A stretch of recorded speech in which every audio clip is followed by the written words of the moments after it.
Loving God with all your heart, mind, and soul is a quote from Deuteronomy chapter 6. That's a chapter that comes right after Deuteronomy chapter 5, which is where Israel agreed to keeping the Ten Commandments at Horeb. Chapter 6 tells you if you keep those commandments, you love God with all your heart, mind, and soul. And his testimonies, which means prophecies. You're supposed to be thinking about him all the time. That's the least you can do to love God with your heart, mind, and soul, is to keep his Ten Commandments and teach them to your children. Loving your neighbor as yourself is like unto keeping his Ten Commandments, and it means to make sure your neighbors keep the Ten Commandments, telling the truth to your neighbor, not lying to them, and rebuking them when they break the Ten Commandments. It's a quote from Leviticus 19, verse 15 through to 18. These two things God defined. You don't get to redefine them as mushy feelings on your heart and smiling at everyone and giving them sandwiches. Right? Those are the two greatest commandments, to keep the Ten Commandments and teach others to do so, and those people will be called great in the kingdom of heaven.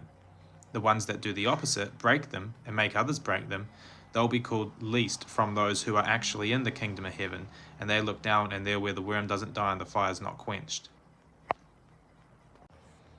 The gospel, the good news, the glad tidings, is that even though sacrificial law was added to the Ten Commandments for a time as a punishment until Yeshua should come, the gospel is that you can now just keep the Ten Commandments and be saved, and the whole world can be saved by keeping the Ten Commandments, because the seed of the northern kingdom was scattered in among all the world.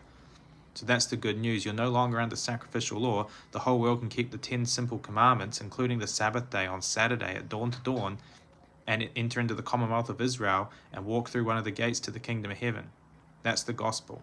So you have to obey the gospel, Paul tells us in Romans 10, as he quotes Isaiah 52 and 53. Ask a Christian what part of the gospel is that you have to obey. They can't answer it. They give you these mushy-gushy answers. They have no idea what the gospel is. The gospel is a concrete thing.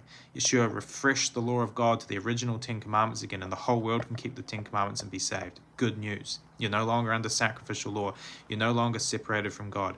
Don't call yourself a dry tree. All right? Why does Philip read Isaiah 56 to the eunuch in Acts 8? It's a rebuke. Do not call yourself a dry tree. Don't say you're separated from Jehovah. All the Gentiles who keep his Sabbaths will be in the new kingdom with a white stone,